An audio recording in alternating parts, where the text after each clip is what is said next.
인테리어나 외관 비용을 할리스 측에서 부담을 했고요. 스타벅스를 입점시키는 게 가장 큰 목표였거든요. 붉은 벽돌로 하게 되면 지원을 해줘요. 공사비의 뭐 일부. 신축을 할 수 있는데 돈을 더 들여가지고 리모델링을 하는 이유는 아니. 잘 고치면 이렇게 되는 거 그럼요. 아니에요? 되죠. 네. 충분히 되죠. 오늘 연남동 왔는데요. 주거지역에서 상업지역으로 어떻게 바뀌었는지 한번 돌아다니면서 같이 좀 볼 예정입니다. 여기는 원래 오래된 근생 건물이었는데 2002년 정도에 대수선 계획을 해서 설계부터 시공까지 한 현장입니다. 할리스의 맞춤형으로 건물이 지어진 걸 보실 수 있는데요. 선입점을 확정하면서 할리스 측에서도 일부 비용을 지불했다고 들었는데 맞아요. 1층부터 3층까지는 할리스가 사용하기 때문에 인테리어나 외관 비용을 할리스 측에서 부담을 했고요. 주가 어떻게 보면 조금 아낄 수 있는 그런 공사였습니다. 몇 년 동안 이제 보장을 해준다던가 그런 게 있을 것 같은데 상가임대차 보호법에 의해서 일단은 10년 정도는 보장이 된다고 보시면 됩니다. 랜드마크식의 건물을 진행을 할 때는 큰 부담을 줄일 수가 있는 거죠. 여기를 탐내던 다른 기업들도 많았을 것 같거든요. 나중에 이제 스타벅스에서도 문의가 왔었다고 하더라고요. 건물주 입장에서는 잘한 선택이었다 설명드릴 수 있는 게 스타벅스 측에서는 매장 내에서 일어나는 결제에 대해서만 수수료를 지불하는 수수료 매장 진행이었고요. 할리스는 그 수수료보다 훨씬 더 많은 요율을 지불을 하는 수수료 매장이었기 때문에 건축주들의 꿈이 1층에 스타벅스를 입점시키는 게 가장 큰 목표였거든요. 예전 같은 경우는. 근데 어느 뭐 뉴스나 보다 보니까 예전에 비해서 스타벅스에 대한 수수료가 많이 낮춰져가지고 임대료가 점점 깎이게 되는 이런 구조가 발생을 하더라고요. 어차피 여기는 랜드마크가 될 위치였고 스타벅스든 할리스든 건물주 입장에선 돈 더 많이 받는 게 더 낫지 않나. 그렇죠. 부럽습니다.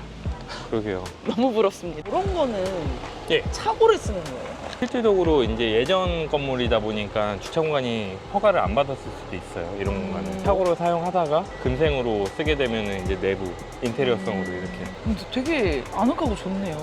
그렇죠. 원래는 이게 차고로 되어 주차 대수가 포함되어 있었다면 이건 원래는 불법이에요. 건축물 대장도 거의 없는 경우도 있잖아요.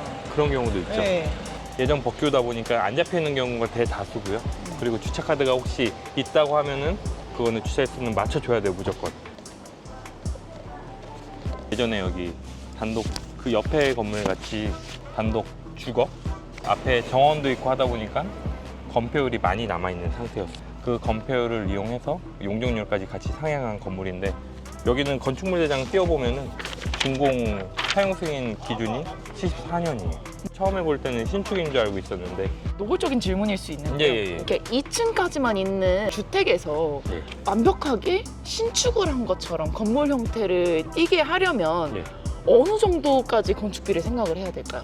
신축 같은 경우는 1,000만 원에서 많게는 1,200까지도 보기도 하는데 그게 한 60에서 70% 정도의 금액이 소요가 될 것 같은데 1,000만 원 이상은 들지 않았을까. 신축을 할 수 있는데 돈을 더 들여가지고 리모델링을 하는 이유는 연남동 휴먼타운이라고 해가지고 여기가 지구 단위 계획구역에 속해져 있어서 지하 1층이 블루보트를 읽고 여기 두 개 층을 쓰고 있는데 그렇잖아요. 그럼 결국에는 지하층도 이게 지상층으로 이렇게 올라와 있는데도 불구하고 지하층으로 인정된 거거든요. 용적률이 포함 안 된 면적이에요. 이 면적 같은 경우는. 비탈면으로 돼 있어서 예. 2분의 1 정도만 노출이 되어야지만 지하층으로 인정을 받는다라고 예. 알고 있었는데 반지 형태의 건물을 지금은 지을 수 없거든요. 주차했는데? 그렇구나. 이게 어떻게 반지하 형태잖아요. 네. 근데 지하가 더 많이 묻히지 않았는데 어쨌든 예전에 지하 1층으로 인정을 받았기 때문에 지하 1층으로 사용을 할 수 있었던 거고 현재 이제 신축을 한다고 하면은 이렇게 반지하 형태로 신축을 할 수가 없어요. 그쵸. 그러면 예, 용적률 상에서 손해보는 부분이 한 개층이 날아가는 그렇죠. 식으로. 맞아요. 그래서 이거는 용적률 이득을 본 현장이라고 할 수 있는 거예요. 이게 기존 건물. 예, 이렇게 생겼던 거예요, 건물이. 여긴 정원이었고. 정원을 이렇게 살릴 수가 있구나. 예. 설거해서. 너무 잘 지었는데요? 공사비는 많이 들었을 테지만 용적률에서도 이익을 받고 블루보틀이 사전에 준공 전에 임차가 들어온 것 같더라고요. 저기는 손볼 게 많겠네요. 천장에도 부렁부렁한 거는 예전 기와 건물이다 보니까 누수가 이런 게 많거든요. 그래서 막다 보니까 도저히 안 잡혀가지고 천막을 이렇게 덮어서 했는데 아니 잘 고치면 이렇게 되는 거 그럼요. 아니에요? 되죠. 네. 충분히 되죠. 그러면 이 건물이 이렇게 되려면은 얼마 들어야 돼요? 여기는 이제 간단한 외벽 공사랑 지붕 공사, 내부 인테리어 공사만 하면 될 것 같아요. 공사비가 부담되신다고 하시면은 이렇게 공사 범위를 설정을 해서 건물을 유지할 수 있을 정도로만 공사를 진행하는 게 맞을 것 같아요. 이 건물도 이쁘더라고요. 크게 안 고친 것 같은데 맞아요.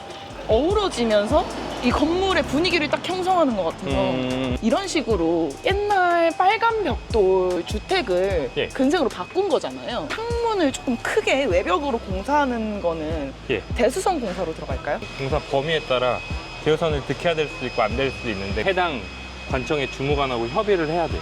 정말 또 같은데 새 거 같은 느낌? 맞아요. 이게 그런 게 있는 거 같아요. 빨간 벽돌의 좀 장점일 수도 있긴 해요. 이런 벽돌 지금 현재는 생산이 안 되거든요. 아, 90년대, 80년대 했던 그런 건물. 네, 오히려 주로. 희소성이 생겨버렸네요. 맞아요. 성수동 같은 경우는 붉은 벽돌 지원 사업이라고 해가지고 관에서 붉은 벽돌로 하게 되면 지원을 해줘요. 공사비의 뭐 일부. 진짜 그 쌓는 벽돌을 해야 되는 거 아니면 붙이는 것도 상관없어요? 붙이는 것도 상관없는 걸로 알고 있어요. 저는. 네. 저희가 성수동 공사를 할 때는 건축주가 너무 좋아하는 거예요. 빨간 벽돌에 대해서. 저희가 두 개 층 정도 증축을 하게 됐는데 이런 벽돌을 비슷한 거를 최대한 구해가지고 전체적으로 붉은 벽돌로 이렇게 시공한 경우도 있어요. 근데 남의 건물에서 떼와야 되는 거예요? 그런 경우도 있어요. 그런 경우도 있어요. 진짜요? 그런 경우도 있어요. 고벽돌이라고 해가지고 예전에 이런 것들 이제 철거하면 그런 것들을 재활용할 수도 있는 그런 오. 고벽돌도 있거든요. 비용이 좀 많이 들다 보니까 저층부 같은 경우는 저희가 직접 볼 수 있잖아요. 네. 근데 고층부 같은 경우는 이런 무늬까지 확인할 수 없어서 그쵸. 일부 색상만 맞춰주는 정도 해서 그런 분위기를 맞출 수가 있어요. 주인이 있는데 계획이 없어가지고 돈이 없다 하는 경우도 있고요. 땅 주인 마음입니다. 맞아요. 3m짜리로. 그런 건물 있으면 무조건 그렇게 해야죠.